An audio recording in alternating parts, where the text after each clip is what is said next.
Nina had a feeling that something strange was going on at the hospital. Normally, nurses weren't watched so closely, but a recently admitted patient could only be visited at certain times.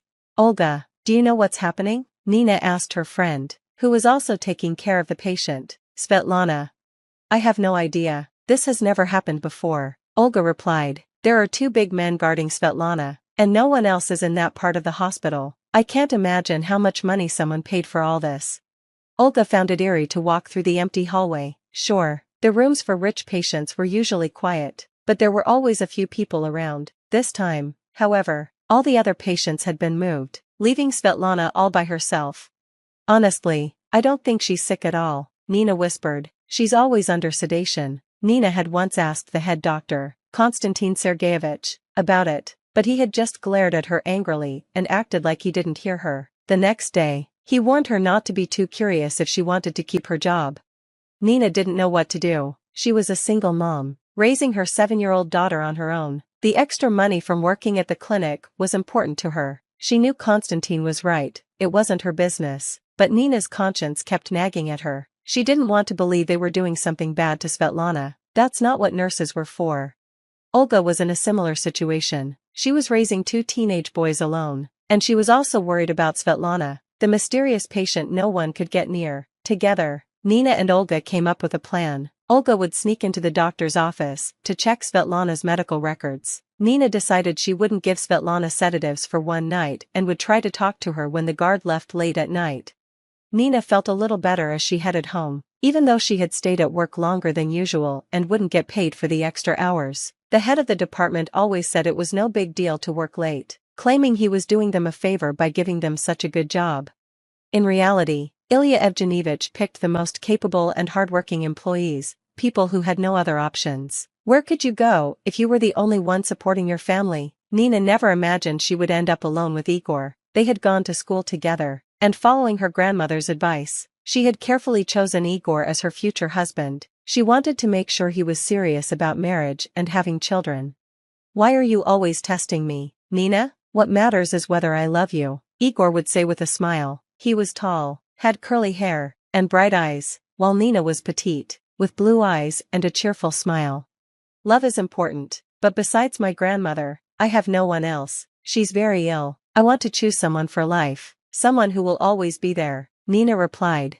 You can't choose children, but you can choose husbands, she said.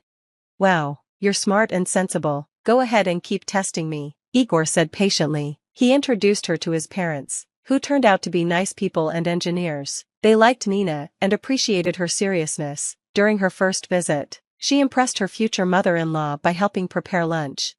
Nina's grandmother was thrilled when they got married and even learned before she died that they were expecting a grandson. But after their daughter Natasha was born, Igor changed.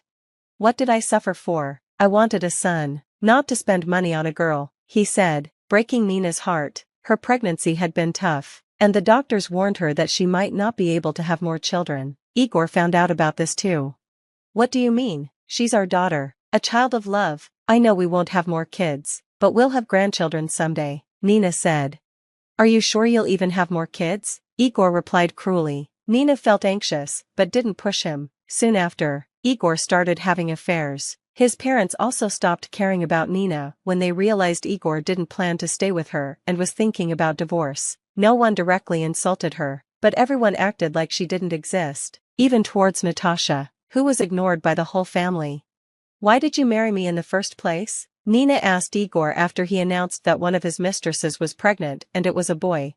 I thought things would work out with a nice girl like you, but you're not helping my career. There's no dowry, and now you've given me a daughter. That's it, no more kids. Plus, you're boring. The spark we had is gone, Igor said coldly. He told her he was divorcing her to marry Valeria, his new girlfriend. Nina was heartbroken. How could he just throw her away like an unwanted pet? Igor had been dating other women to try to give his parents the son they wanted. How had Nina lived with him and not seen what a terrible person he was? In anger, she slapped him and moved into her room at the dormitory that same week. After selling her grandmother's big house, where she had grown up, she realized city life offered better opportunities for her child, and her job paid more. At first, Igor paid decent child support, but then a friend helped him get a job where most of his pay was in cash. so he started sending her less. Igor stopped visiting or calling, and it became clear that Natasha had only one parent, her mother. Nina was still young, and some men showed interest in her, saying things like, "What have you got to lose now? You're a divorcee with a child." It felt like they thought being abandoned by her husband made her less valuable, but Nina didn't want to get involved with those kinds of men. She believed she could manage on her own and wanted to stay true to her principles. "Nina, you did everything right by marrying well, but you still made a mistake," one man, Victor, said, trying to win her over. "I was young and naive, but I've stayed true to myself, and that matters. Acting with integrity is important," Nina replied, hoping he would understand that just because she had made one mistake didn't mean she would settle for anyone now. "Let me tell you something, women, you can't live alone," Victor insisted, not understanding her at all. He kept saying she had lost her value on the marriage market and should take what she could get. "You're young, but you've already got some issues. If you keep this up, you'll never be happy," he sighed. Nina stopped arguing. Victor got angry and told her to stop being so picky. "You can't change someone's mind if they lack common sense," she thought to herself. The next day, Nina and Olga put their plan into action. Olga found out from the documents that Svetlana wasn't really sick. The head of the department had fake medical certificates with conflicting information ready for any situation. The truth was that Svetlana was being kept in the hospital for some unknown reason. When the guard left, Nina was able to speak to Svetlana. She hadn't given her any sedatives that day and had slipped her a note asking her to pretend to be asleep and that Nina wanted to help. "Listen, you're not sick at all. You're being kept here for some unknown reason, and they're heavily guarding you," Nina said, sharing what she had learned. Svetlana, a fragile brunette with green eyes and a short haircut, replied, "Well, now there's nothing we can do. I have nowhere to go." She explained that her wealthy father had died, and her stepmother was trying to take everything from her. Svetlana felt safer in the hospital than at home because she had almost been hit by a car twice in the past year and had narrowly escaped an attack by thugs. "Your guard just said everything is calm and that he won't be back until morning. Get ready, and I'll help you out through the service entrance. No one will notice," Nina suggested, offering for Svetlana to stay with her in her dorm room. "But I don't have any money," Svetlana said, sounding resigned. "Don't worry, I know a good taxi driver. He's a decent guy. I'll call him," Nina reassured her, encouraging her to act quickly. Nina remembered she had always been told to marry Kolya, but since he was a few years younger, she never took him seriously. A few months ago, she had run into him at a water park while celebrating Natasha's birthday. Kolya had moved to the city and hadn't married yet. He had offered to help her anytime she needed it, and Nina believed he meant it. "Of course, I'll come right away," Kolya said when Nina called him, canceling a trip he had planned and asking a friend to pick up his client. When they were in the car, and Nina explained everything, Kolya said, "This could be dangerous. Let's get Natasha and have you both stay at my place. I have 3 rooms."